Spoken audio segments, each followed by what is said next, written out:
Abstract. This article explores the major factors that contribute to employee unhappiness and low engagement based on organizational behavior theory and empirical research. It identifies unclear role expectations, lack of autonomy, poor leadership, and unhealthy workplace cultures as key sources of job dissatisfaction.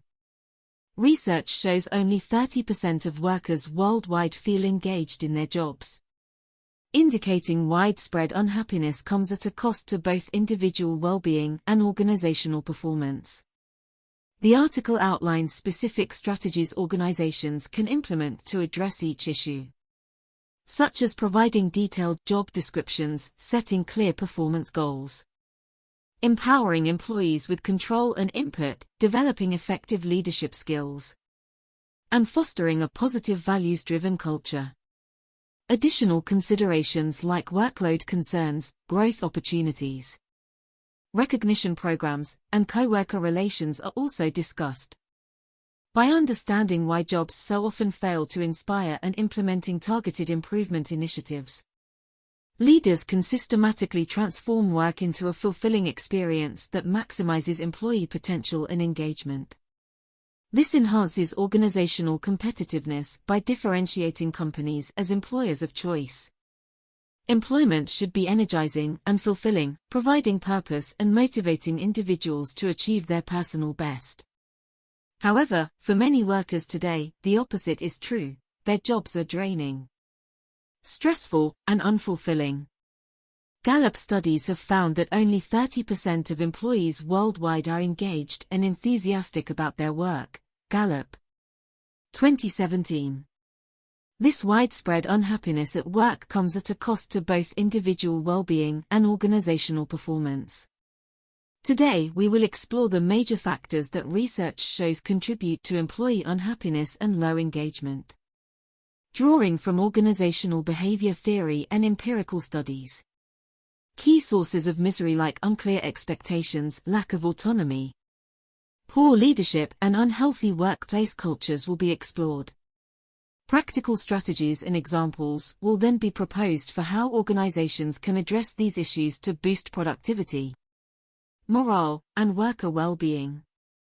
The goal is to provide organizational leaders with research-backed insights and tools to create happier, higher-performing workplaces. Lack of role clarity. One of the most prominent predictors of unhappiness at work is a lack of clarity around job responsibilities and performance expectations. Hackman and Oldham, 1976. Not understanding what is required for success and how one will be evaluated causes significant stress.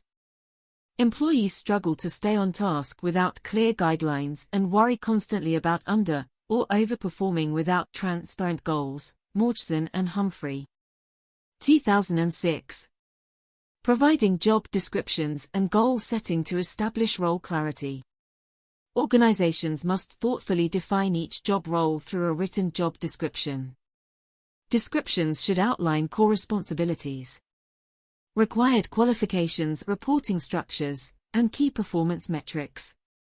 Regular one-on-one meetings then allow managers to set specific, measurable quarterly and annual goals with their direct reports that align with these role definitions. Lock and Latham, 1990.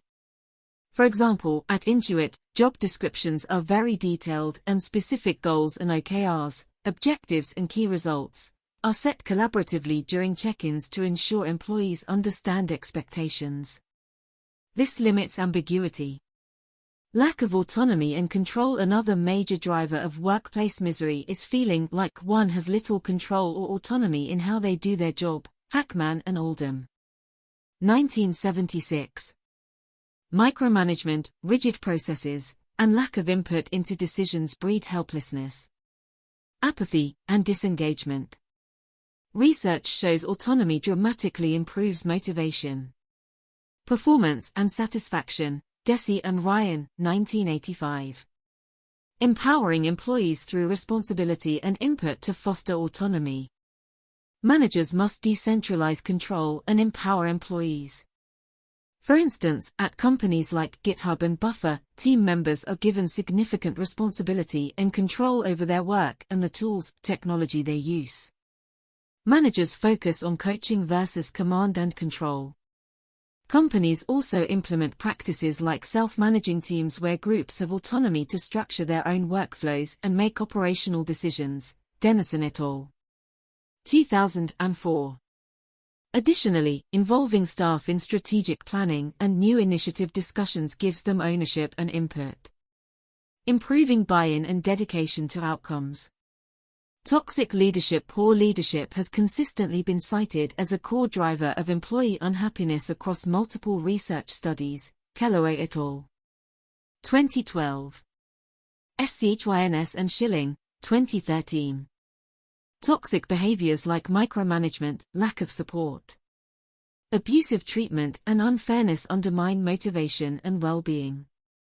They also foster distrust and low morale throughout the organization. Developing effective leadership skills to mitigate toxic leadership. Evaluation and development of management competencies must be a priority. Annual 360 reviews provide feedback on a leader's strengths and blind spots. Coaching and training then aims to build skills in areas like effective communication, emotional intelligence, constructive feedback, and developing, inspiring direct reports. Additionally, clearly communicating and enforcing anti-harassment policies with real consequences deters toxic behaviors. For high-performing companies, leadership excellence is also prioritized in hiring practices. At Google, for example, vetting a candidate's people skills is just as important as technical abilities. Unhealthy company culture and organizations' prevailing norms, values, and assumptions, its corporate culture, exert a powerful influence on worker attitudes and performance. Shine. 2010. Dysfunctional cultures characterized by politics, turf wars, lack of trust, and an every person for themselves mentality undermine teamwork and care for colleagues. They promote instability, stress, and disengagement. O'Reilly et al. 1991. Fostering a positive, values-driven culture. Leaders must proactively shape and sustain a culture that inspires the best in its people. This involves clearly articulating a shared set of core values like integrity, collaboration, innovation, and customer obsession. Hiring, promotions, and rewards are then tied to demonstrating these values in action. Rituals and symbols reinforce the culture, and role modeling by leadership is critical for propagation. Healthy subcultures are supported across divisions, functions as well. For example, at SAS Institute, employees universally cite the empowering, family-like culture as their top motivation, a key driver of the company's 50-plus-year success. Additional considerations. While the above factors represent major contributors to workplace unhappiness, other issues warrant attention as well to design a truly fulfilling work experience. Workload concerns, unreasonable time pressures, significant overtime without compensation, or unclear workload distribution breed resentment and burnout. Maslock et al. 2001. Balancing work-life fit is crucial. Growth and development, minimal training or mentorship opportunities deny staff the chance to learn, progress, and find purpose in their roles. Hackman and Oldham. 1976. Continuous skills development should be supported. Recognition and rewards. When contributions go unacknowledged and hard work isn't appropriately recognized through compensation, incentives, or praise, fulfillment suffers. Grant, 2008. Meaningful recognition programs boost engagement. Coworker and social relations. Difficult, unsupportive relationships with peers or interpersonal conflicts prove highly disruptive. Hansen et al. 2018. Empathy and cooperation should be actively cultivated. Conclusion. In today's competitive job market, employee well-being and engagement have become strategic imperatives for achieving competitive advantage. By gaining a deep understanding of why jobs so often fail to satisfy and inspire, Leaders can systematically address root causes through focused initiatives. Adapting factors within an organization's control like role design. Autonomy support, leadership development, culture shaping. And workload management provides opportunities to transform work into a fulfilling experience that maximizes potential. While not exhaustive, this paper highlights research-backed approaches any organizational leader can apply to assess sources of worker unhappiness and take targeted actions to improve productivity, care for staff, and make their workplace a place people genuinely want to be each day. In doing so, organizations can differentiate themselves through an empowering culture and become employers of choice within their industry.